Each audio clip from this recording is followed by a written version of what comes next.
Samping acara Airlangga Forum sore ini diikuti oleh berbagai radio tadi di Jawa Timur yang sudah dibacakan oleh Mbak Tika. Juga teman-teman dari Malaysia juga bergabung.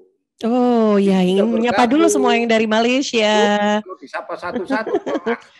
Ada siapa saja, Cak Parta, silakan. Yang dari Malaysia juga bergabung, beberapa kampus bergabung, para guru besar yang hadir dari Malaysia. Jadi alhamdulillah, tapi kita sapa terlebih dahulu Mbak Tika. Ya. Bapak kita bersama, guru kita bersama, yang kita kangen nih, Mbak Tika mesti kangen. Orang kangen. Saya sudah dari beberapa radio di Surabaya itu sampai sekarang di Sidoarjo, akhirnya kangen banget. Sudah lama, udah nggak pernah ngobrol. Siapa beliau adalah Profesor Dr. Insinyur Kiai Haji Muhammad Nuh, DEE, Ketua Badan Wakaf Indonesia. Assalamualaikum Prof. Nuh. Assalamualaikum. Waalaikumsalam warahmatullahi wabarakatuh. Ini Pak Partos. Masya Allah. Tambah ganteng. Ketika barokah, alhamdulillah. Akan oleh beliau itu barokah. Beliau itu coba mulai rektor, mulai rektor.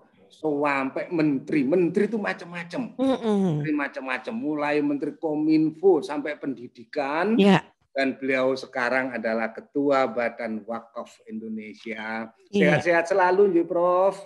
Ya, sami-sami. Masya Allah. Prof. Munir, sehat-sehat Pak Munir. Alhamdulillah, Prof. Nuh. Alhamdulillah. Sehat, Prof. Radit, sehat ya.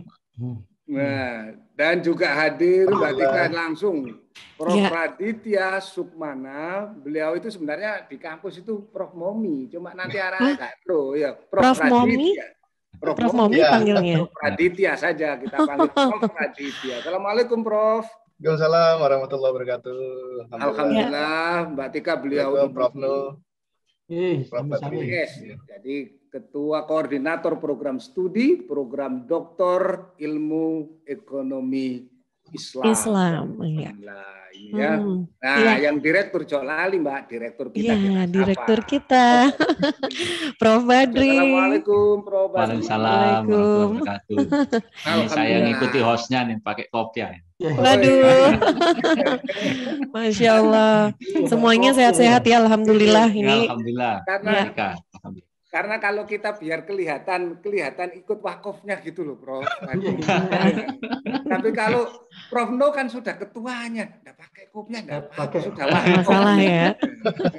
Iya, sudah badan wakaf. Wah, ini dia. Wah, ini khas lagi. Ini khas mana nih, Prof. Jojo? Ini udang. Oh, udang Sumenep ya, Prof. Nuh ya? Pamekasan itu. Nggak tahu udang mana ini aslinya, nggak tahu. Pokoknya ada berapa dipakai itu aja. Masya Allah. Ya, senang jadi sekali Prof. ya. Nuh, para guru besar semua, alhamdulillah, teman-teman juga dari Malaysia yang sudah bergabung, baik melalui Facebook, Instagram, YouTube, live streaming kita, dan juga berbagai elemen, mahasiswa Sekolah Pasca Sarjana. Terima kasih, dan tentu kita dalam membincang wakaf dan pengembangan perguruan tinggi, pasti kita ingin tahu apa itu Badan Wakaf Indonesia. Sebelum ke Prof. Nuh, ikutilah tayangan berikut ini.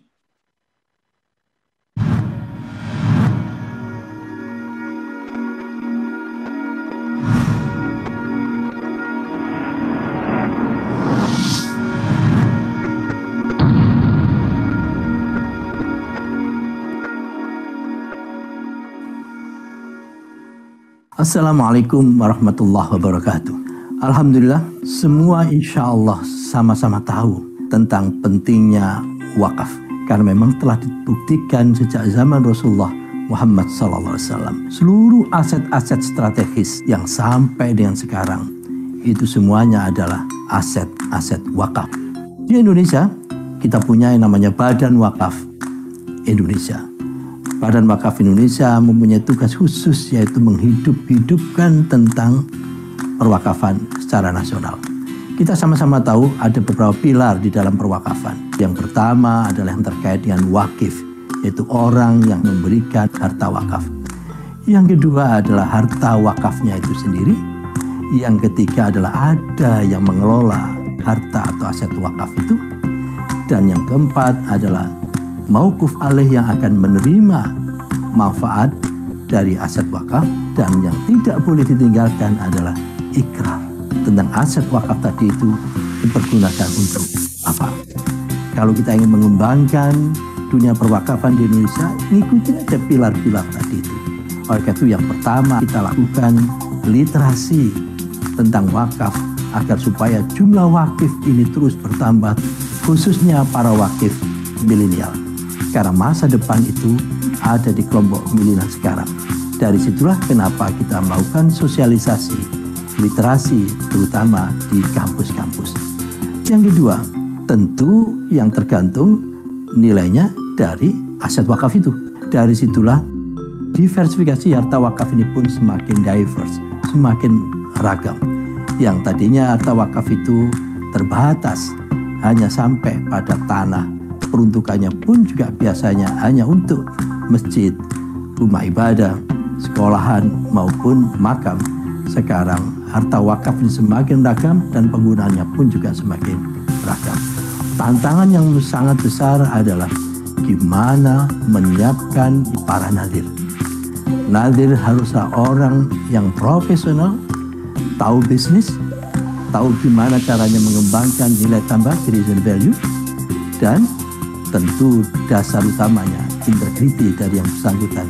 Kalau itu semua sudah bisa kita lakukan dengan memilih mauquf alaih yang tepat, maka pengelolaan wakaf ini akan menggelinding. Insya Allah wakaf akan mampu meningkatkan kesejahteraan dan ujung-ujungnya adalah bisa mengangkat harkat dan martabat umat itu. Oleh karena itu, mari kita sama-sama untuk berwakaf. Berwakaf sekarang jauh lebih mudah karena bisa wakaf melalui uang. Dengan teknologi digital banking, maka wakaf uang itu semakin mudah. Kapan saja, siapa saja bisa berwakaf. Selamat kepada kita semua untuk ikut mengembangkan dunia perwakafan di Indonesia. Terima kasih. Assalamualaikum warahmatullahi wabarakatuh. Waalaikumsalam warahmatullahi wabarakatuh. Jadi sahabat Erlangga Forum, siapa saja bisa berwakaf dan turut mengembangkan, maka Sekolah Pascasarjana Universitas Erlangga hari ini mengikuti seruan dawuhnipun Yai kita, Romo kita, Yai Muhammad Nuh. Kan gitu, Prof. Dan ini alhamdulillah Prof Nuh ini juga sudah hadir para guru besar, Prof Suhal Husairi dari University Malaysia Terengganu, Prof Ladiki dari Universitas Sultan Zainal Abidin, dan juga melalui channel-channel YouTube kami ada dari International Islamic University di Malaysia, University Utara Malaysia, kawan-kawan kita, kolega-kolega yang ingin ngangsu kaweruh ilmu tentang wakaf dari Ketua Badan Wakaf Indonesia. Silahkan Prof menyapa mereka dan memberikan informasi apa Badan Wakaf Indonesia. Silahkan Prof Nuh. Terima kasih. Assalamualaikum warahmatullahi wabarakatuh. Waalaikumsalam warahmatullahi wabarakatuh. Alhamdulillah. Alhamdulillahirabbil alamin wa bihi nasta'in ala muddan waddin wa la haula wa la quwwata illa billahil aliyyil azim. Allahumma shalli wa sallim ala sayyidina Muhammadil Fatih lima ughliqa wal khatim lima sabaq. Nasirul haqqi bil haqqi wal hadi ila siratikal mustaqim wa ala alihi haqqa qadri wa miqdaril azim, amma ba'd. Pak Parto yang saya hormati, sahabat saya yang juga sudah cukup lama saya tidak ketemu secara fisik, mudah-mudahan panjenengan sehat selalu. Amin Prof, amin. Pak Munir, matur sembah nuwun, tulisan-tulisan panjenengan teruslah diperbanyak di berbagai media untuk memberikan pencerahan. Prof Aditya, matur sembah nuwun, panjenengan telah ikut sejak lama untuk sama-sama mengembangkan perwakafan. Tentu sahabat-sahabat kita semua yang dari Malaysia, yang mohon maaf saya tidak bisa nyebut satu persatu, dan siapapun yang hadir dalam kesempatan Erlangga Forum ini. Izinkan tentu saya ingin menyampaikan rasa terima kasih banyak kepada panjenengan semua yang telah ikut ya membesarkan, mengembangkan perwakafan secara nasional, baik sebagai pegiat maupun sebagai pecinta Pak Parto, ya. Karena pada akhirnya itu nanti kita itu akan berkumpul dengan orang yang kita cintai. Kalau orang yang kita cintai adalah orang-orang baik, para pegiat wakaf, insya Allah kita akan dapatlah begitu. Sehingga ibaratnya meskipun apa peran kita itu taruhlah sangat sedikit misalkan, tapi punya peran, paling tidak kita bisa ngemper kalau bahasa Jawanya itu. Jadi kalau orang yang berwakafnya besar, itu tinggalnya di tengah rumah besar begitu, lah yang wakafnya kecil itu di emperan-emperannya itu. Tidak apa-apa di emperan-emperan, yang penting tidak kepanasan. Sehingga kalau AC-nya itu pintu kecil-kecil yang dibuka, maka tentu kita akan dapat embusan angin segarnya itu, angin sejuknya itu. Tapi sebaliknya, kalau kita berkolaborasi dengan sesuatu yang tidak baik, maka di tengah rumah itu seakan-akan ada api yang membara begitu, panas, ya, sehingga nanti kalau ada celah-celah yang dari dalam itu dan kita ada di emperannya itu, karena kita ikut mendukung kecil-kecilan perbuatan yang tidak baik, maka kita pun juga akan kena asap panasnya itu. Nah, hari ini insya Allah kita akan mendapatkan hembusan angin yang sejuk tadi itu, karena yang kita lakukan adalah sesuatu yang sungguh sangat mulia. Saya menyampaikan ini Prof. Radit itu beberapa kali. Ini bagian dari penyemangat kami semua. Jadi ini saya ambil, Prof. Badri Munir, saya ambil 2 hadis. Ya, yang pertama adalah man dalla ala khairin falahu mithlu ajri fa'ilihi. Jadi barang siapa yang menunjukkan kepada sebuah kebaikan, maka baginya seperti pahala orang yang melakukannya. Ya, sehingga nanti kalau kita sekarang ini berbicara tentang perwakafan, terus ada orang yang akhirnya berwakaf, maka insya Allah Pak Parto pun juga akan dapat ini. Ini Rasulullah yang menyampaikan. Ya. Amin, amin, Prof. Amin. Yang kedua, barang siapa yang mentradisikan tradisi kebaikan dalam Islam, maka dia akan mendapatkan nilai positif. Karena melakukan kebaikan ditambah dengan nilai positif lagi. Terus menerus, karena kebaikannya itu diikuti oleh generasi berikutnya lagi. Tanpa mengurangi pahala dari orang yang berbuat baik sebagai penerus kita. Sehingga kalau sekarang ini kita meletakkan fondasi perwakafan di UNER ini, ya, maka nanti akan ada generasi berikutnya setelah kita semua yang akan melanjutkan, maka insya Allah panjenengan akan dapat pensiunan lah begitu, dapat passive income, karena apa yang kita gagas, kita lakukan sekarang ini dilanjutkan oleh adik-adik kita. Namun sebaliknya Allah Maha Adil, kalau kita mentradisikan tradisi yang tidak baik, kita akan mendapatkan nilai negatif. Dan tentu akan mendapatkan nilai negatif lagi kalau perbuatan yang tidak baik itu, Pak Badri Munir, diikuti oleh generasi berikutnya lagi. Kita akan tambah liabilitas terus begitu. Karena yang kita lakukan itu dicontoh yang tidak baik tadi, naudzubillah, oleh generasi berikutnya. Sehingga Pak Parto, kalau kita terpaksa melakukan ketidakbaikan, jangan tahu orang. Ya, jangan tahu orang. Itu cukup rahasia kita dengan Allah lah gitu. Jangan dipamer-pamerkan. Karena kalau dipamer-pamerkan, terus nanti ada orang mengikuti ketidakbaikan, itu akan menjadi beban kita terus menerus. Oleh karena itu, tapi kalau hal yang baik harus dipromosikan, harus disebar luaskan. Ibu-ibu dan bapak sekalian, di zaman Rasul dulu itu lam yakun ahadun min ashabin Nabi sallallahu alaihi wasallam dzu maqdirah illa waqaf.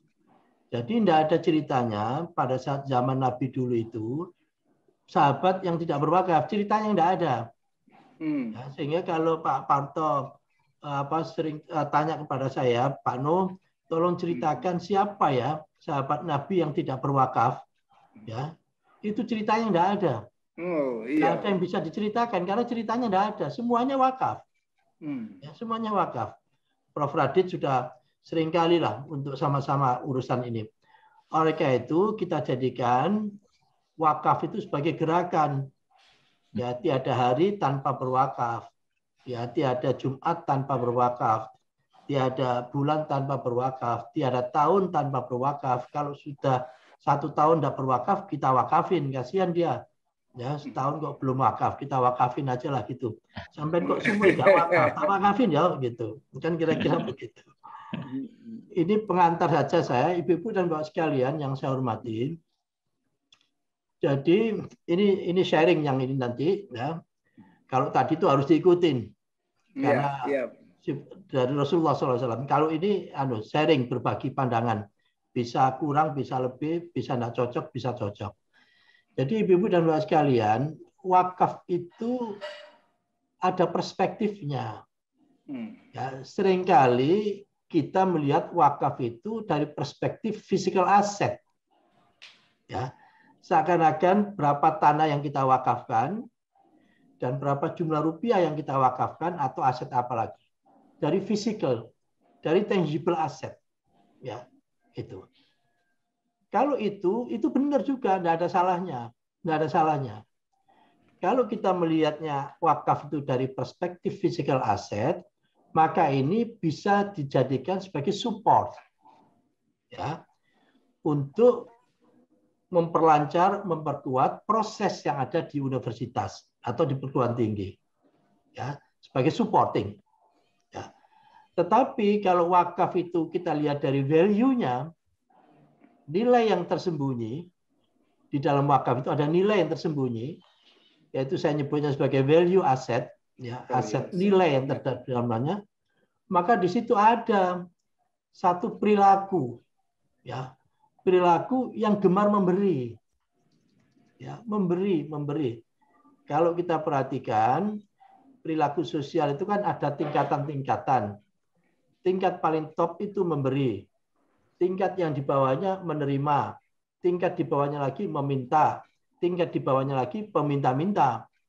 Itu kira-kira apa level interaksi sosial itu. Yang paling top adalah memberi. Karena kita setiap hari itu sudah terbiasa memberi, maka vokabuler, kosakata meminta itu tidak ada. Tidak ada. Kausa gerak, kausa laku itu tidak ada. Apa ya meminta itu ya? Karena saya tidak pernah minta. Kita tidak pernah minta, sehingga aktivitas minta itu tidak ada. Tapi kalau setiap hari kita itu aktivitasnya meminta-minta, ya, tidak pernah memberi, maka kata memberi itu tidak ada. Ya, oleh karena itu kenapa kita kalau zikir itu disuruh berulang kali, banyak kali begitu, itu supaya di memori kita, ya, memori itu ada RAM, ada ROM, ya, read access sama read only. Itu yang ada itu kata-kata yang zikir tadi itu. Ya, sehingga kalau di memori kita isinya kata-kata zikir tadi itu, kalimat-kalimat thayyibah, maka sewaktu-waktu ada apa aja yang sifatnya impulsif, sifatnya sesaat, yang keluar mesti yang baik. Karena yang tersimpan itu baik semua. Tetapi kalau kata-kata yang ada di memori itu kata-kata mohon maaf, jorok begitu, maka kalau ada kegiatan atau kecelakaan atau yang sifatnya impulsif, tiba-tiba, maka yang keluar yang kata jorok tadi itu. Karena dia numpuknya banyak. Dari sisi statistik kan probabilitasnya kan dia semakin tinggi untuk muncul itu, gitu. Oleh karena itu sekali lagi ada nilai yang tersembunyi itu, yaitu pemberi. Ya, pemberi itu adalah yang terbaik. Habis itu menerima, habis itu meminta, walatakun robian, jangan jadi yang keempat, yaitu peminta-minta. Ya, ada contoh-contoh yang sederhana, Prof. Badi Munir. Kalau kita itu sedang ceramah misalkan gitu di masjid, itu kan kadang-kadang disangoni. Oh iya Prof, ya. Ya, kadang-kadang disangoni begitu. Kalau kita menolak pemberian itu tidak baik. Ya, itu kasihan yang ingin memberi itu kan dia ingin memberi. Ya, ingin memberi. Dia kan kepingin dapat nilai plus, memposisikan di sini. Oleh karena itu kita terima. Tapi setelah itu saya berikan atau kita berikan lagi. Ya, jadi dua-duanya dapat. Ya. Kalau kita tolak, kasihan dia, tidak dapat, sama-sama tidak dapat. Tapi kalau kita terima, dia dapat, habis itu apa yang kita terima, kita berikan lagi. Jret, dapat lagi. Begitu, itu bagaimana menjaga hubungan antara penerima dan pemberi. Bukan peminta. Kalau peminta dikasih mesti habis. Mesti dibawa lari dia. Meminta, apalagi peminta-minta. Kasih gitu langsung jablas dia. Sampai ucapan terima kasih pun enggak jadi itu. Karena memang karakternya itu. Nah, sampai yang tersembunyi itu yaitu sifat produktif. Karena nilai yang tersembunyi dari perwakafat itu productivity. Karena yang bisa dibagikan itu bukan induknya, hasilnya yang bisa dibagikan ke mawquf-alaih. Sehingga disitulah pentingnya nilai semangat untuk produktif tadi itu.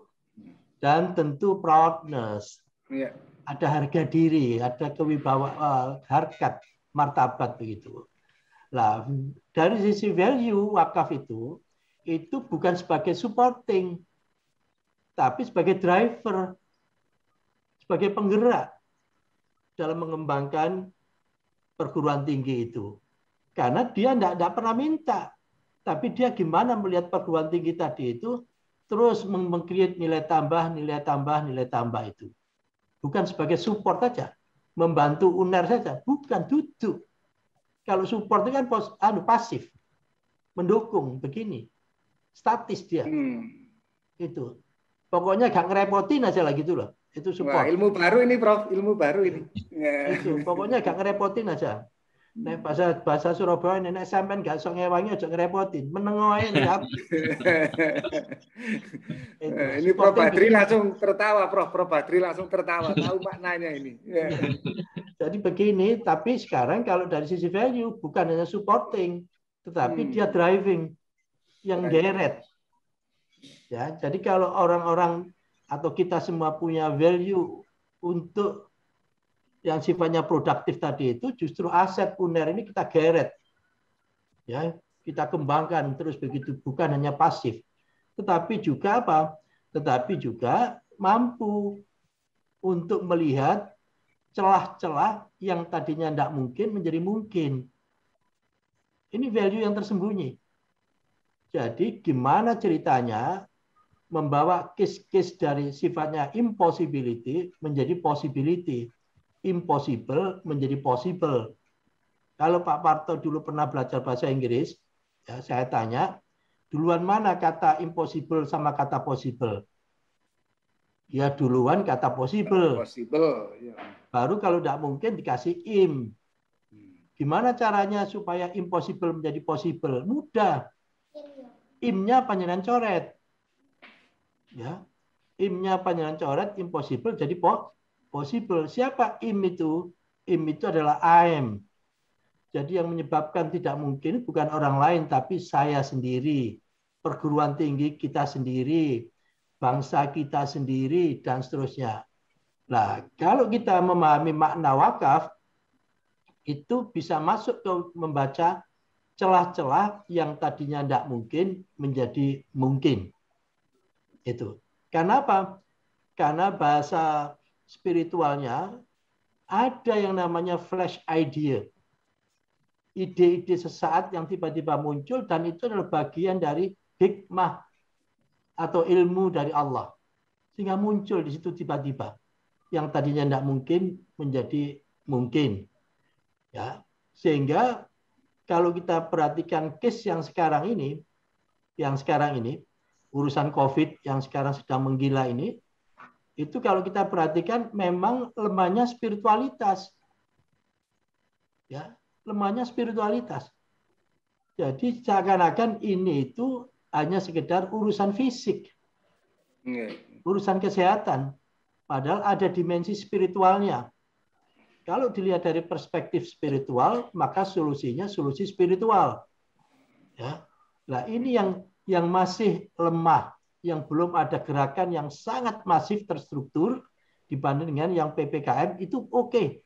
Fisik itu oke. Tetapi harus disempurnakan, harus dilengkapi, diperkuat dengan yang sifatnya spiritual tadi itu. Nah, yang berikutnya lagi. Oke, Prof. Okay. Jadi, Prof. No. Okay. jangan sampai dihabiskan semua, Prof. Ini nanti harus pelan-pelan, ya. Oh gitu. Saya sebentar lagi. Saya tinggal satu ini, mungkin. Oke, siap. Monggo. Ini sekarang sudah masuk beberapa guru besar dari Malaysia dan direktur umum dari perbankan juga masuk ini, Prof. Sekarang. Oke, ini yang terakhir. Jadi ini kata Rasulullah, ya. Orang yang tidak begitu pinter, bahasa di sini itu bodoh, ya. Tapi dermawan, ya, dermawan itu lebih baik, ya, dan lebih dicintai oleh Allah daripada orang yang ahli ibadah tapi pelit. Jadi itu, oleh itu sekali lagi salah satu dimensi tadi itu kan menumbuhkan filantropis, kedermawanan. Saya kira itu saya lompatin, saya kok mohon izin Pak Prapto, ini tinggal sedikit ini. Jadi inilah dimensi di perguruan tinggi itu. Ya, ini hadis ini semuanya tahu sudah. Ya, bahwa kalau kita meninggal ada 3 perkara yang tidak putus-putusnya, yaitu sedekah jariyah. Di situ pakai alif waw, atau ilmu yang bermanfaat, atau anak yang soleh yang mendoakan. Perguruan tinggi itu ini sebenarnya. Ilmunya. Perguruan tinggi itu ini. Nanti saya lompatin. Nah ini. Sebentar, saya lompatin.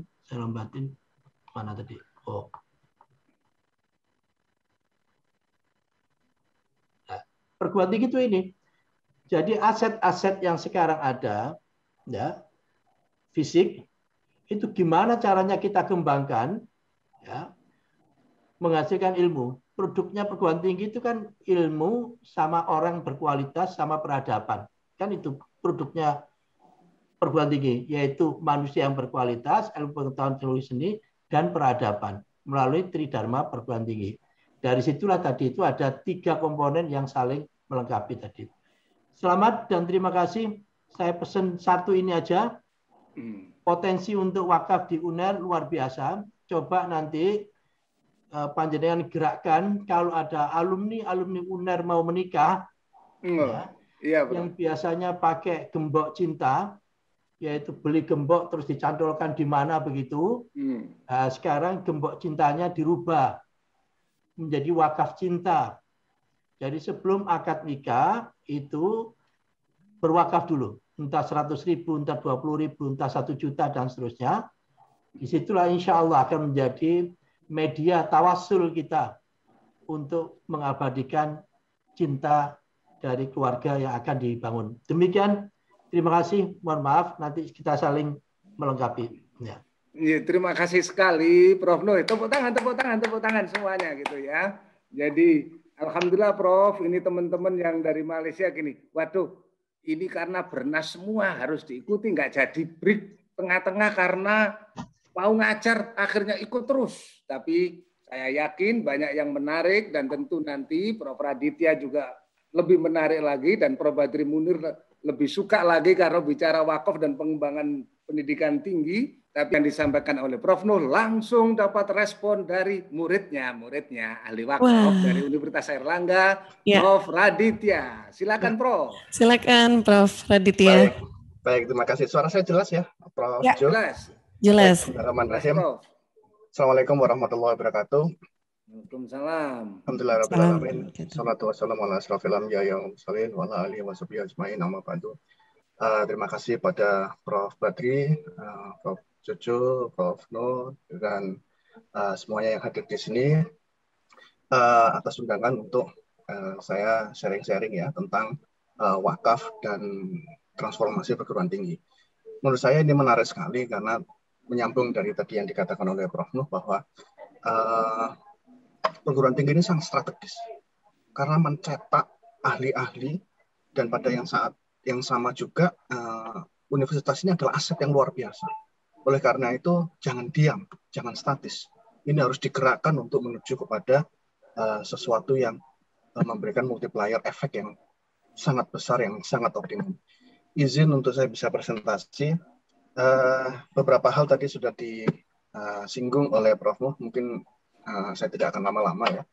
Kalau kita melihat dari wakafnya di sini, definisi wakaf ini adalah perbuatan hukum wakif memisahkan, menyerahkan sebagian harta yang dimanfaatkan selamanya, ya, dimanfaatkan selamanya, ya, untuk jangka waktu tertentu sesuai dengan kepentingan guna keperluan ibadah dan kesejahteraan umum. Nah, dimanfaatkan selamanya ini berarti kan bukan dihabiskan, saya selalu mendengar dari Pak Nuh bahwa perbedaan antara zakat dengan wakaf inilah kemudian yang menjadi khasanah instrumen yang luar biasa dalam Islam. Zakat ini adalah untuk operational expenses. Fakir, misalnya dalam suatu rumah sakit itu, orang sakit, dikasih obat, dan sebagainya. Tapi pembangunan rumah sakitnya dari mana? Itulah kemudian dari wakaf. Nah, inilah kesempurnaan sebetulnya. Yang physical asset ada, berupa wakaf, yang kemudian untuk day to day, itu adalah dari wakaf. Dari zakat. Ya. Nah, ini tadi juga sudah disinggung oleh Prof. Nuh. Yang perlu kita ingat adalah ini, tadi yang disebut Pak Nuh adalah passive income. Ya, passive income itu biasanya term yang muncul di Prof Badri? Ada downline, multiplier effect, multidimensi. Bukan. Ada suatu jenis perdagangan yang kemudian ada downline dan sebagainya itu kemudian ada MLM, multi-level marketing, sorry, ya. MLM. Passive income itu adalah istilah untuk MLM, multi-level marketing, di mana yang atasan gitu ya, diamond atau apa gitu, menyuruh bawahannya kerja-kerja gitu ya, terus kemudian setiap bulan ngecek rekening, nggak ngapa-ngapain, karena yang kerja adalah bawahan. Nah, bagaimana kalau itu kemudian, itu kan income, harta ya, bagaimana kalau kemudian kita tawarkan, mau nggak kalau kemudian kita diam saja, tapi terus kemudian kita selalu dapat pahala. Nah, tentu kita mau kan? Ya apa saja? Ya itu adalah 3 hal ini, terutama adalah wakaf. Jadi ketika kita berwakaf terus kemudian kita diam saja, ya itu pahala akan selalu mengalir. Kalau Bapak Ibu berwakaf untuk misalnya pembangunan sekolah misalnya, setiap anak SD yang setiap hari jalan menempuh pendidikan di sekolah itu ada pahala bagi yang berwakaf. Coba bayangkan, ini kan luar biasa sekali, ya luar biasa sekali. Kenapa? Karena kita kalau nanti sudah meninggal itu tidak bisa sholat, tidak bisa Senin Kemis, puasa, nggak bisa ngapain, nggak bisa nemu pahala. Nah, inilah kemudian cara kita untuk terus mendapatkan pahala itu. Ya. Nah, ini ada satu yang menarik yang, mohon maaf ini masih bahasa Inggris ya, karena saya ngambil dari aslinya gitu ya. Tapi saya cerita dalam bahasa Indonesia saja. Zaman Turki Utsmani itu yang menjadi tulang punggungnya pembangunan ekonomi sosial itu adalah wakaf. Ya, coba bayangkan, seseorang di zaman itu, ya di zaman kejayaan Turki, itu kalau lahir itu akan lahir di rumah sakit berbasis wakaf, ya. Kemudian tidur itu di kasur yang kemudian donasi wakaf dari orang lain. Kemudian makan dan minum itu gratis. Kenapa? Karena orang itu mewakafkan saham-saham perusahaannya, terus kemudian keuntungan-keuntungannya itu adalah untuk makan minum orang banyak, ya. Kemudian membaca ya dengan buku-buku donasi wakaf dari orang-orang. Belajar di sekolah wakaf, menerima salary dari wakaf administrasi, ini adalah perusahaan-perusahaan yang diwakafkan, yang kemudian keuntungan itu untuk membiayai operasional dari profesional-profesional di dalam perusahaan itu. Kemudian kalau meninggal, itu kain kafannya dan kemudian makamnya itu adalah wakaf. Coba bayangkan ya. Jadi lahir sampai meninggal wakaf ya. Betul. Nah, coba kita lihat Prof. Jojo, ini kan hampir banyak di antara ini itu ranahnya ranah pemerintah. Ya, ini kan BLT, ya kan? Terus kemudian ini adalah edukasi, school, ya edukasi. Ini yang pertama, ini kan rumah sakit, ya kan? Nah, coba ini profesional, ya. Ini adalah sosial. Nah, banyak di antara ini tuh sebenarnya bersinggungannya dengan pemerintah itu sangat besar sekali. Apa artinya di sini? Salah satu profesor di Turki itu mengatakan bahwa kalau kamu ingin meringankan beban pemerintahmu, ya, maka kembangkan wakaf. Maksudnya apa?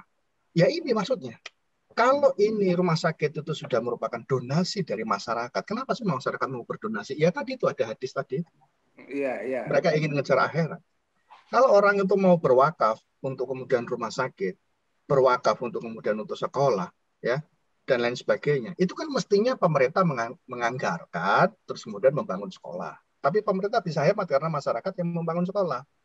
pemerintah menganggarkan untuk bangun rumah sakit, tapi nggak jadi dibangun karena masyarakat membangun rumah sakit. Nah, kalau sudah seperti ini kan banyak sebetulnya sektor-sektor yang ranahnya pemerintah, kewajibannya pemerintah, kemudian masyarakat itu begitu aktifnya untuk membantu pemerintah. Dan ini kan pekerjaan pemerintah menjadi lebih ringan. Jadi kalau gerakan wakafnya jalan, pemerintahnya enteng ini kerjanya, Prof. Ya? Persis.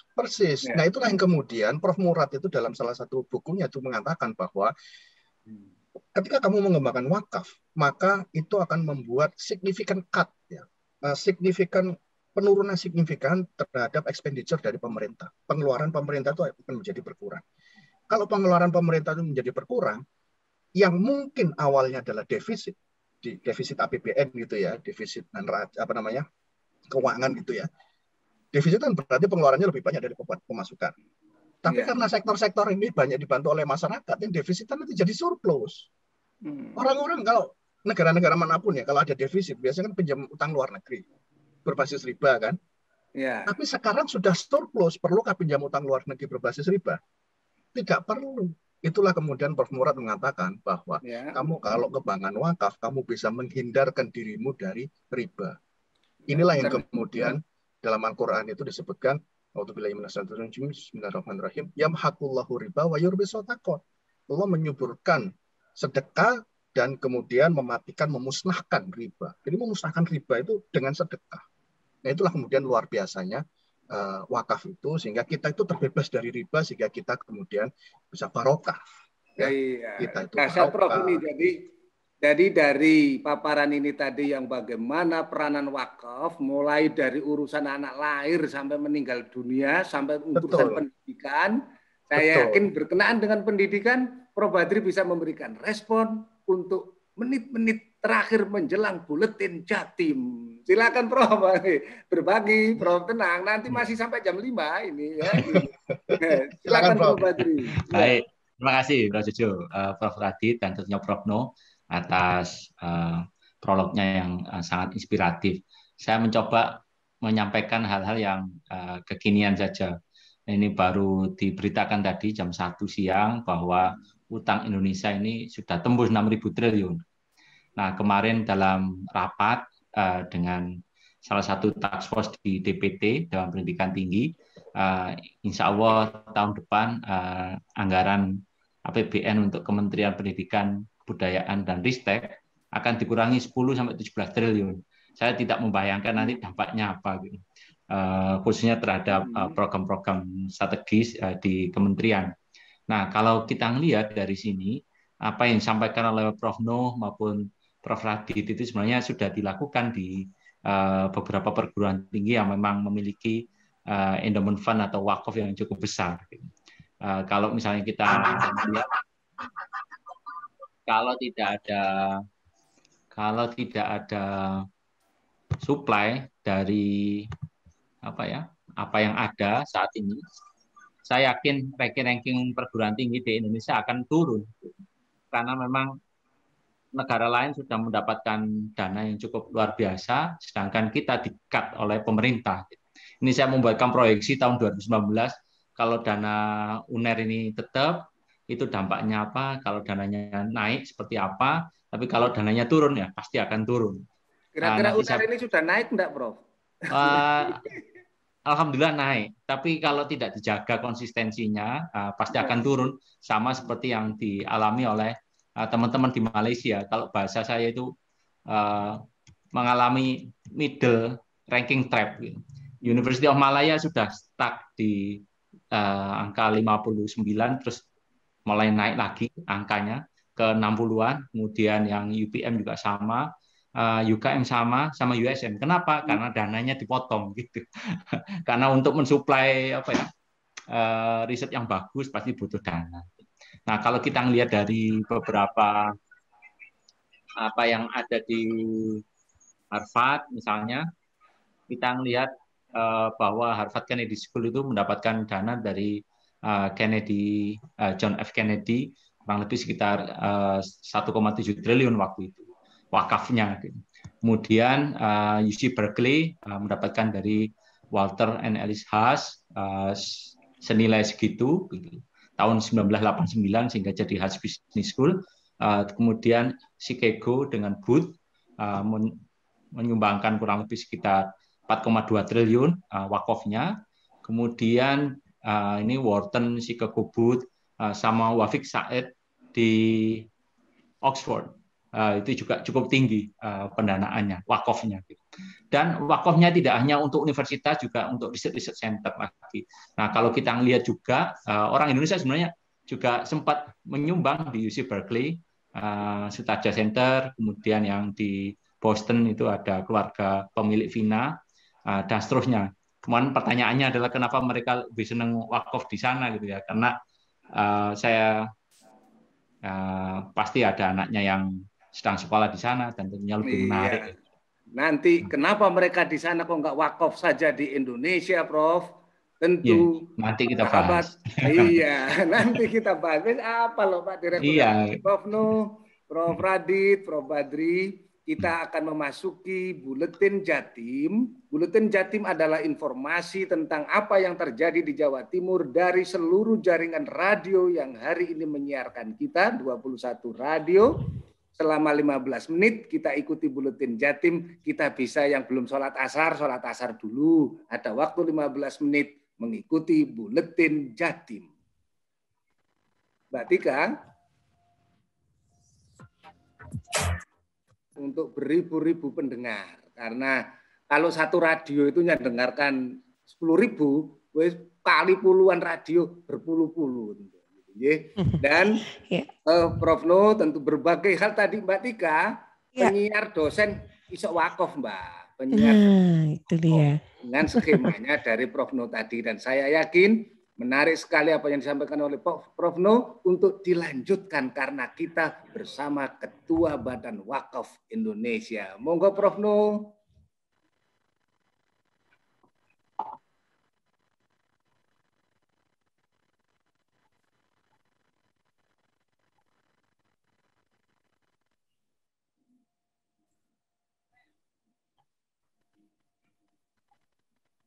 Terima kasih sahabat saya Pak Parto. Kalau tadi panggilannya Pak Juju gitu, saya masih manggil Pak Parto aja lah.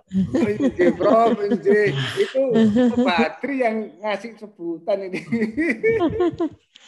Baik, kami ingin berbagi satu slide ini. Jadi kalau kita belajar perwakafan, itu ya rumusnya ini aja sebenarnya. Ini adalah model yang paling sederhana tentang perwakafan. Jadi ada yang namanya input, inputnya itu wakif dan harta wakaf. Ya. Ada yang namanya proses, yaitu yang mengolah input ini agar memberikan nilai tambah, sekaligus harus patuh, harus comply terhadap aturan-aturan yang berlaku. Ini dikendalikan oleh si nazir. Hasil dari kreasi ini, outputnya itu dipakai untuk mauquf alaih. Nah, mauquf alaih ini suatu saat nanti dia akan kembali menjadi input karena dia sudah bisa mendapatkan kemanfaatannya itu. Oleh karena itu, kata kuncinya ini Prof Radit, kata kuncinya di nazir. Nazir ini yang pegang ini nazir. Nazir itu jembatan. Jembatan antara wakif dan harta wakaf dengan mauquf alaih. Kalau jembatannya putus ya selesai. Nah, padahal sekarang yang terjadi ini nazir kita ini yang masih punya persoalan atau kalau bahasa positifnya yang masih harus digenjot lagi agar dia bisa memerankan sebagai value chain dan value creation. Itu. Ini yang sekarang kita kerjakan betul. Nah, kalau mereka ini sudah bisa memerankan sebagai value chain dan value creation, maka hasil dari aset yang ada di sini tentu akan memiliki makna yang luar biasa. Sehingga di mauquf alaih ini nanti kaidahnya kaidah usefulness, kemanfaatan. Ya, dan maksimum impact. Tapi kalau untuk menarik wakif, harta wakaf, itu kaidahnya kaidah atraktif. Orang akan berwakaf kalau ada unsur ketertarikan dan bisa dipercaya. Itu kaidahnya. Nah, di sini kaidahnya itu yang bisa memberikan manfaat dan memberikan dampak maksimum. Oleh karena itu, UNER pun juga sebagai salah satu nadir, kita dorong mereka bisa menjembatani segala sesuatu. Kalau disconnect ya selesai lah. Ya. Kalau tidak nyambung ya selesai. Itulah fungsi kita itu kan fungsi nyambung, menyambungkan. Jadi sama dengan kalau sekarang ini kita sedang berbicara di webinarnya Pak Parto ini, kalau begitu sinyalnya putus ya selesai juga. Ya. Nadir itu penghubung antara wakif dan di dalamnya ada harta wakaf, dia terus mengolah begitu sehingga memberikan manfaat yang paling besar di mauquf alaihnya. Nah, dari situlah nanti mauquf alaih akan memberikan manfaat lagi. Saya kira itu yang penting. Kalau ini tadi sudah Prof. Badri Munir juga sudah nyampaikan. Nah, ini aja berapa sekarang endowment fund UNER ya atau wakafnya. Alhamdulillah di ITS Pak Cucu itu MWA sudah menetapkan satu policy. Ya, sudah menetapkan satu policy. Setiap tahun ITS itu berwakaf 20 miliar. Ya, ITS-nya sendiri dari RKAT. Ya, dari RKAT. Ya, ITS berwakaf untuk siapa? Untuk seluruh keluarga besar ITS. Ya, mulai dari tukang sapu sampai profesor semuanya diwakafin. Supaya apa? Supaya tadi Pak Prof. Radit juga sudah menyebutkan supaya mereka semua punya passive income. Jangan sampai nanti ada staf yang sudah meninggal duluan, terus Pak Rektor menyusul, terus melihat dosen-dosen UNER kok pada ngemis semua di alam barzakh, ya kok jadi gelandangan. Karena apa? Karena lupa, tidak menyiapkan, tidak membawa itu. Kan sedih jadi Pak Rektornya itu.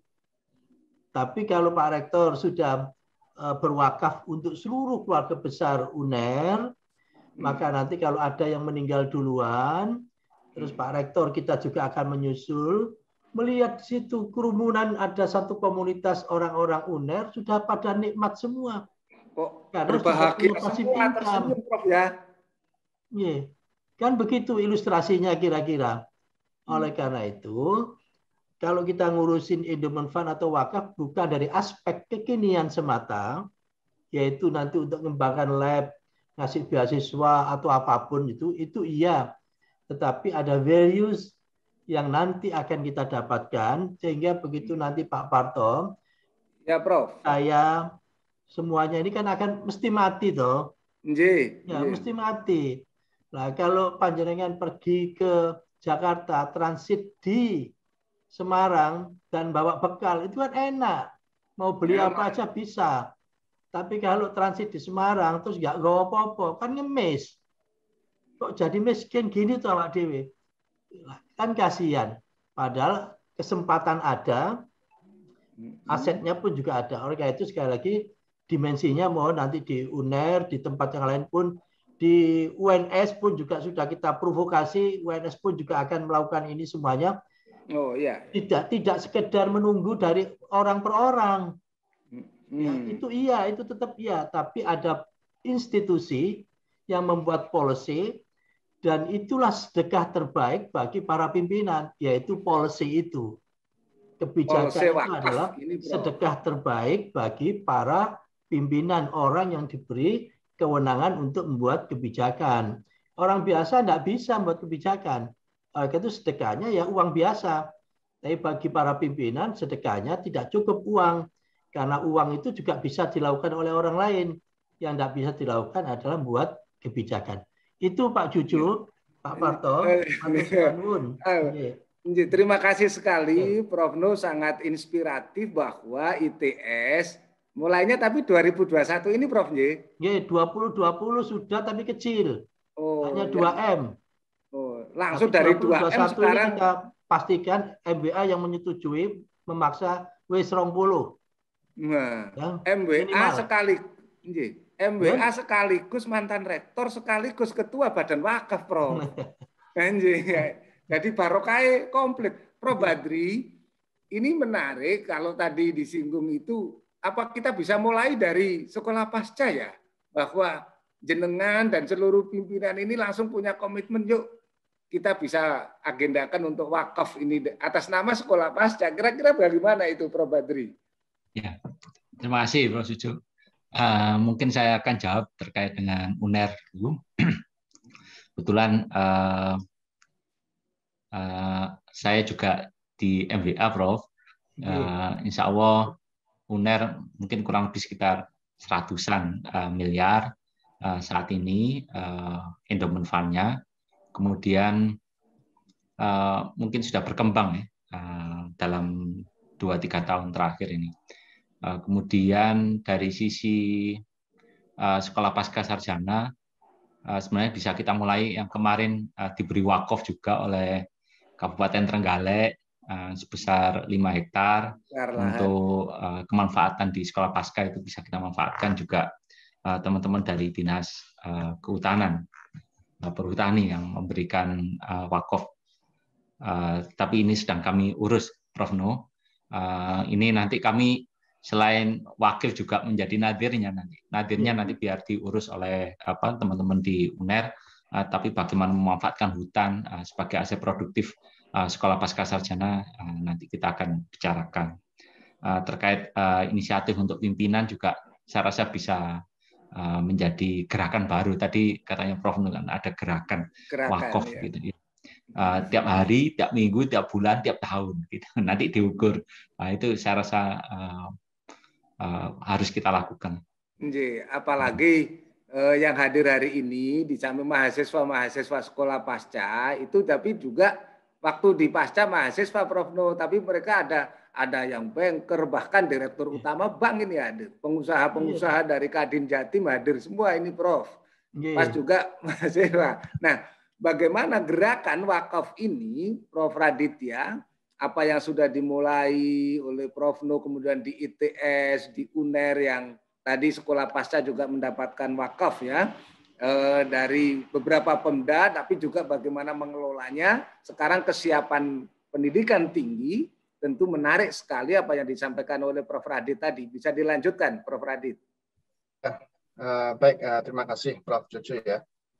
Saya tertarik tadi ya, dengan yang dikatakan Prof. No tadi ya, bahwa ITS sudah sedemikian besar dan saya nggak bisa membayangkan ya, itu kalau ada di setiap universitas ya, bayangkan setiap universitas itu menggalakkan semua endowment fund-nya ya, tentu akan sangat luar biasa. Dan saya yakin ada suatu titik nanti di mana entah itu generasi mendatang ya, generasi langsung 10 tahun lagi, 20 tahun lagi dan seterusnya, ada titik di mana universitas itu sama sekali tidak dibiayai APBN karena sudah bergerak sendiri ya, dengan wakafnya, dengan unit bisnis produktifnya dan sebagainya itu, dan itu akan sangat luar biasa.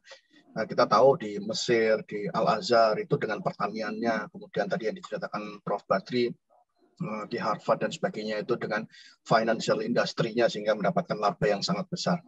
Nah, kita juga harus ingat bahwa tadi yang dikatakan Prof. No bahwa jangan sampai kita mengemis-ngemis nanti di alam barzah. Luar biasanya wakaf itu adalah bahwa itu menyelamatkan kita dari mengemis-ngemis nanti di alam barzah. Pada saat yang sama, ya, wakaf itu punya dimensi tidak hanya spiritual, tapi juga dimensi duniawi, yaitu bagaimana bisa mendevelop atau mensupport Sustainable Development Goals yang sekarang ini sedang digaungkan oleh PBB, oleh World Bank, dan sekarang di Indonesia dihandle sama Bappenas. Nah, ini saya mau izin untuk sharing ya. Ini saya berpikir-pikir ada 2 usulan real yang saya ini bagian dari pengukuhan disertasi saya ya, mungkin beberapa kawan yang mungkin sempat mendengar YouTube saya itu mungkin pernah ini hanya pengulangan saja, tapi menurut saya ini menarik ya, karena kita sekarang masih bermasalah dari sisi ini.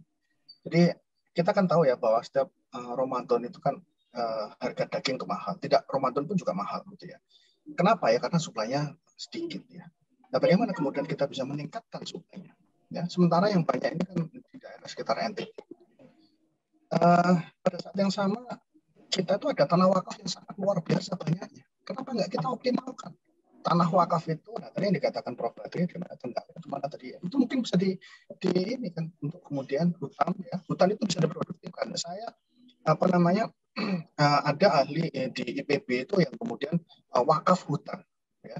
yang ahli tentang wakaf hutan. Yang kemudian wakaf hutan itu bagaimana bisa diproduktifkan untuk mendatangkan turis, dan kemudian di situ ada profit ya.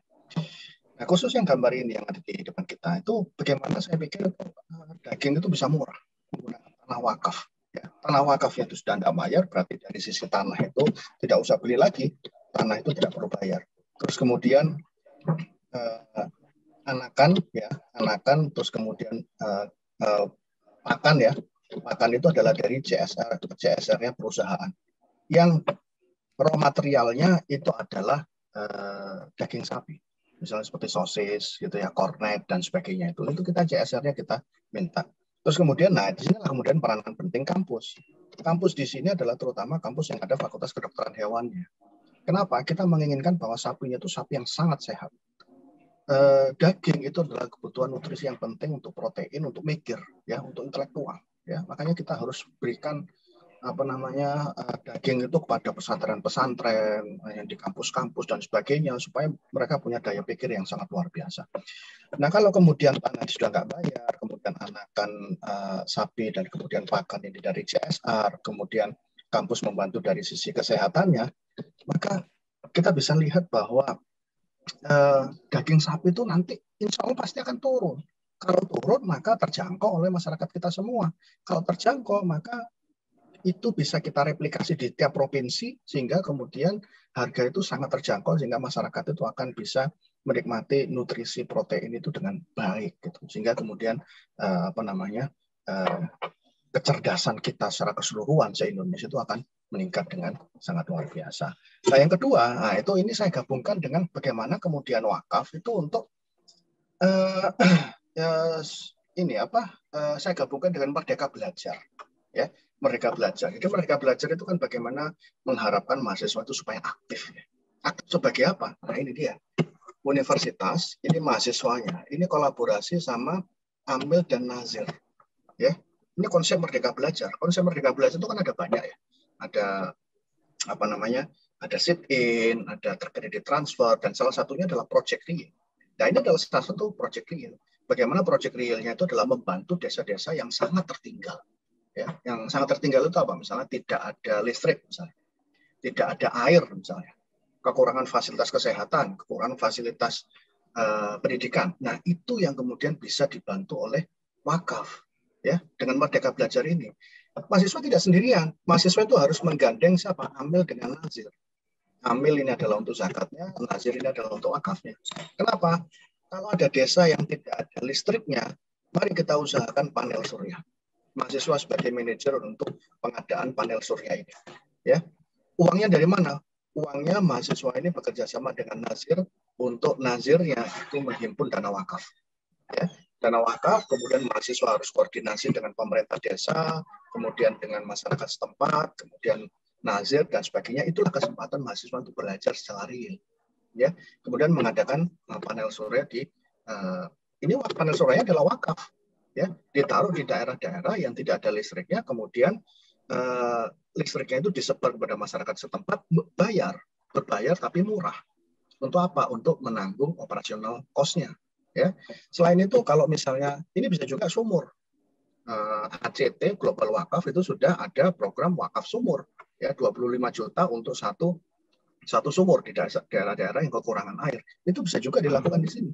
Ya, terus kemudian kincir angin juga untuk listrik, ya pengadaan listrik dari pengadaan kincir angin sehingga kemudian ada energi di situ, kemudian bisa menghasilkan listrik. Nah ini akan kemudian peranan mahasiswa. Coba bayangkan ya, ini banyak sekali manfaatnya ya. Mahasiswa belajar real, ya satu. Yang kedua, outputnya ada, yaitu ini, proyek ini. Ya, pengabdian masyarakat yang betul-betul bisa dirasakan oleh masyarakat setempat ini salah satunya nih pengadaan panel surya, kincir angin, sumur dan sebagainya. Ya, terus kemudian apa? Ini tidak pakai dana pemerintah. Ya, dan ini sangat mendukung Sustainable Development Goals. Ya, dan ini kalau memang berhasil, ini kampus dengan melihat adanya seperti ini itu bisa satu Scopus Q1 ya Pak Badri ya. Kemudian action riset. Malah rebutan ini, Prof, ya, untuk penerbitan begini, ya. Iya, intinya adalah wakaf itu kan pokoknya harus dipertahankan ya. Bagaimana kemudian wakaf ini panel surya ini harus dipertahankan, kincir angin ini harus dipertahankan, makanya kemudian harus berbayar. Ya, aset wakaf ini harus dipertahankan. Makanya itu tepat kemudian kalau misalnya di pajak atau ada manajemen bencana, itu salah satunya adalah mitigasi resiko. Kalau ada daerah yang bencana, oke, kita bangunkan saja pakai dana wakaf.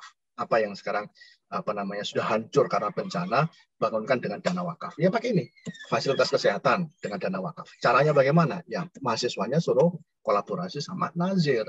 Nazir di UNER bisa Puspas diajak. Kampus itu sangat strategis, Pak. Ini mungkin terakhir dari saya ya. Nah, ini maksud yang kampus, Prof, peran kampus kita biar bagaimana kampus kita juga bisa turut andil lah, berkembang bersama wakaf. Ya, betul. Jadi tadi sudah disebutkan oleh Prof. Nuh bahwa nilai strategisnya kampus itu adalah aset kampus itu sendiri yang tidak hanya bukan fisik, Pak, tapi aset bahwa kampus itu adalah pencipta dari ahli-ahli itu yang kemudian sangat mahal harganya. Bagaimana menciptakan ahli-ahli, baik itu doktor, master, ya kemudian S1, mahasiswanya tidak berbayar. Jangan bebani mahasiswa dengan membayar, makanya kembangkan wakafnya. Dan kenapa kemudian nazir dalam universitas itu strategis? Karena kalau nazir umum ya, itu kalau mencari wakif, orang yang pendonor, itu mereka harus aktif.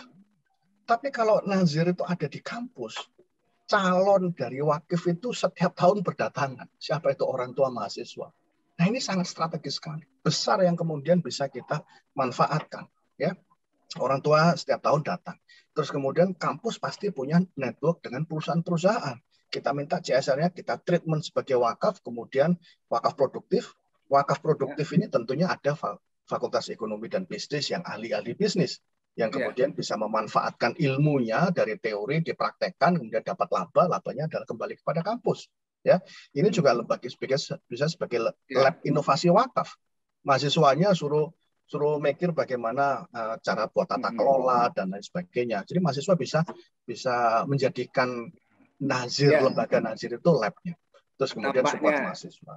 Betul, luar biasa, Prof. Teranan wakaf ini bagi pengembangan pendidikan tinggi sampai pesertanya pengen, Cak, ojo lali, Cak, rekamannya, Cak, engko. Jadi para peserta dan sahabat Airlangga Forum, di samping acara ini disiarkan oleh berpuluh-puluh radio dengan host tadi di Suara Sidoarjo, juga ada YouTube-nya. Nanti setelah acara ini, channel YouTube kami juga akan beredar, bisa diakses semuanya ya. Semua bisa diakses dan tentu saja Prof. Nuh, potensial kekayaan kita wakaf di Indonesia ini berapa sih sebenarnya, dan selama ini terus kampus-kampus yang sudah mengembangkan dan berkembang bersama perwakafan Indonesia kita itu mana saja, biar menjadi inspirasi kita, karena yang hadir misalnya nanti juga di Malaysia saya yakin juga bisa sangat berkembang gitu. Mohon informasi, Prof. Jadi mohon maaf banyak saya sudah berhenti bicara tentang potensi. Karena potensi itu sudah sangat-sangat dahsyat. Sekarang ini itu harus kita geser gimana caranya kita mengkonversi atau mentransform dari potensi yang luar biasa itu menjadi real asset. Jadi urut-urutannya kan begini. Jadi ada intangible asset, harus kita konversi menjadi tangible asset. Dari tangible asset kita rubah menjadi real asset. Dari real asset itulah nanti akan menjadi real power. Yang bisa dirasakan manfaatnya oleh publik itu the real power tadi itu.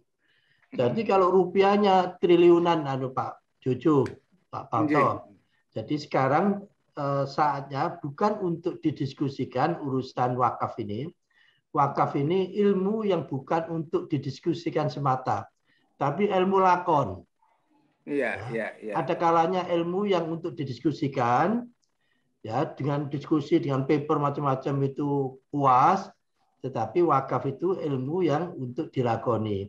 Oleh karena itu buat aja tradisi simple, sebelum atau setiap kita mau rapat, itu dibuka dulu dengan berwakaf. Buka HP, ceret, ayo wakaf. Rekeningnya UNER itu berapa sih? Ya taruhlah 01234 misalkan. Ayo kita wakaf ke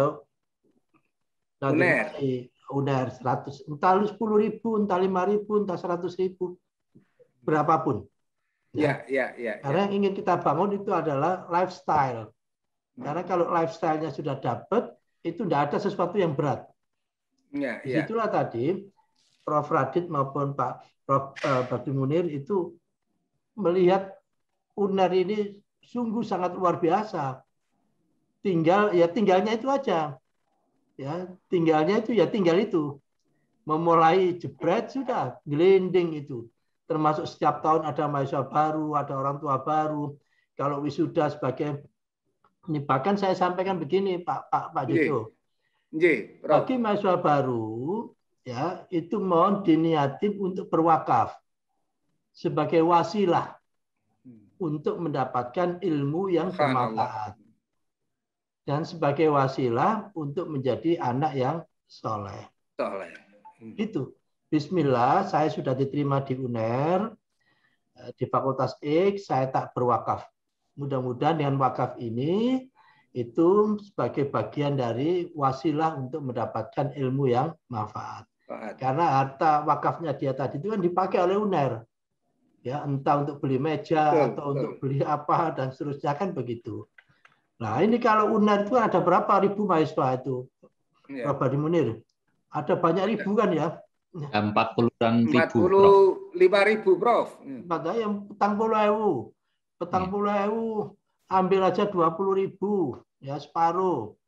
Ya, karena separuhnya belum tobat, ya kan? Atau merasa masih lama waktunya. Ping 10.000 aja, nggak usah ping jutaan. Ya tidak harus, ya kecil aja lah, yang tidak memberatkan.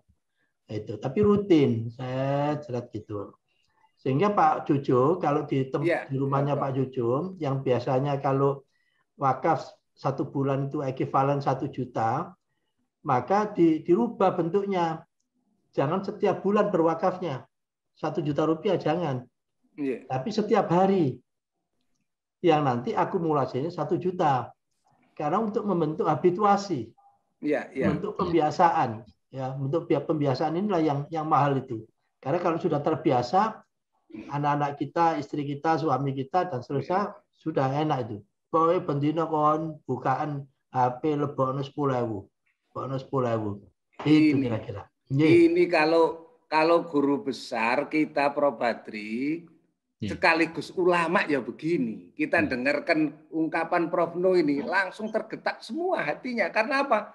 Takut untuk akhirat itu lapo kok tadi ngemis kabeh itu tadi waduh menyentuh. Untuk itu apa? Di sekolah pasca sarjana Prof. Kita akan harus mulai ini nanti di sekolah pasca sarjana UNER bahwa apa? Setiap rapat kita bisa wakafkan semuanya ini tadi beserta mahasiswa baru, ada yang mau wakaf. Saya yakin biar nanti itu cahaya terang di akhirat itu dan ilmu yang disampaikan oleh Prof. Nuh ini yang inspiratif ini juga menjadi wakaf ilmu itu nanti ya.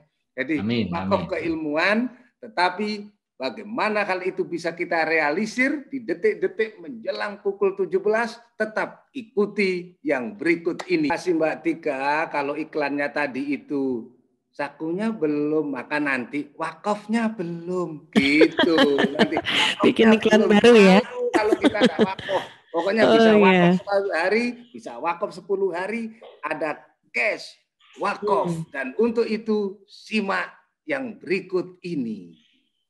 Sebelum closing remark, kita nikmati yang ini. Cash Wakaf Link Suku adalah program wakaf uang berjangka 5 tahun Badan Wakaf Indonesia yang bersinergi dengan Bank Indonesia, Kementerian Keuangan, Kementerian Agama, BNI Syariah, Bank Muamalah, dan Forum Wakaf Produktif. Cash Wakaf Link Suku diluncurkan pada 14 Oktober 2018 pada annual meeting IMF dan World Bank di Bali. Lahir untuk mengoptimalkan potensi wakaf uang secara produktif, yang aman, dan kompetitif rate melalui instrumen keuangan syariah yang dijamin negara. Cash Wakaf Link Sukuk melibatkan 5 stakeholders. 1. Bank Indonesia sebagai akselerator dalam mendorong implementasi Cash Wakaf Link Sukuk dan Bank Kustodian. 2. Badan Wakaf Indonesia sebagai regulator, leader, dan naziri yang mengelola Cash Wakaf Link Sukuk. 3. Kementerian Keuangan sebagai issuer SBSN dan pengelola dana di sektor itu. 4. Nazir Wakaf Produktif sebagai mitra BWI yang melakukan penghimpunan dana wakaf. 5. Bank Syariah Bank Muamalat Indonesia, dan BNI Syariah sebagai lembaga keuangan syariah penerima wakaf uang, LKS PWU, dan Bank Operasional BWI. Cash Wakaf Link Sukuk menjadikan pengelolaan wakaf uang aman karena dijamin negara, produktif karena ada imbal hasil sukuknya, optimal karena imbal hasil sukuknya kompetitif dan tidak dipotong pajak, berkah karena hasil imbal sukuknya disalurkan ke mauquf alaih yang membutuhkan. Hanya bisa dijamin sehingga manfaat dari pengelolaan cash wakaf Link Sukuk ini segera bisa dimanfaatkan oleh para mauquf alaih. Mari bergabung, mari berlomba-lomba untuk berwakaf uang melalui cash wakaf Link Sukuk. Terima kasih, mudah-mudahan ini semua menjadi bagian dari amal kebajikan kita dalam keabadian. Wassalamualaikum warahmatullahi wabarakatuh. Waalaikumsalam warahmatullahi wabarakatuh. Luar biasa. Aku malah 2 tahun delok iku aku. Loh, untuk itu kami beri surprise untuk guru kami ini. Pada Prof No lama nggak ketemu itu ya saya utek-utek cari-cari begini, Prof. Jadi alhamdulillah para sahabat Erlangga Forum dimanapun berada yang melalui channel-channel YouTube dan radio-radio yang menyiarkan hari ini, termasuk juga yang di Malaysia dan dimanapun berada, tentu tidak cukup waktu 2 jam untuk membahas soal wakaf dan pengembangan pendidikan tinggi, tapi tentu saja saripatinya kita akan dengarkan dari para pembicara yang hebat-hebat ini, Mbak Tika. Ya, nah, Prof. untuk closing remark ini kita awali nanti dari Prof Raditya, kemudian Prof Badri Munir, kemudian ditutup oleh Maha Guru kita bersama Prof No, gitu ya, untuk menjadikan bekal ke depan. Langsung besok itu minta rapat terus karena setiap rapat dibuka wakaf. Nah, Masya Allah. Iya. Silakan Prof Radit, pesan-pesan Ya. untuk memotivasi kami bersama dalam barisan Gerakan Wakaf Indonesia. Silakan Prof Radit. Saya singkat aja, Prof Jojo SD. Mari kita semua, saya hanya sedikit menyimpulkan dari menekankan dari yang dikatakan Prof No tadi, bahwa mari kita selalu ingat hari akhirat yang eternal itu, yang abadi itu. Ya, gimana cara mendapatnya? Gimana kita bisa mendapatkan ya sesuatu supaya kita tidak mengemis-ngemis itu. Apakah sudah cukup bekal kita? Ya, itu harus kita ngiang-ngiangkan terus setiap hari, Pak. Prof Jojo, harus kita terus ngiang-ngiangkan setiap hari. Apakah sudah cukup kita? Oleh karena itu, semoga dengan terngiang-ngiang itu langsung bersedekah, langsung bersedekah, langsung berwakaf. Wakaf adalah kuncinya. Itu saja mungkin Prof Jojo dari saya. Terima kasih. Terima kasih sekali Prof Raditya. Sekarang langsung disambung oleh Prof Badri Munir Sukoco.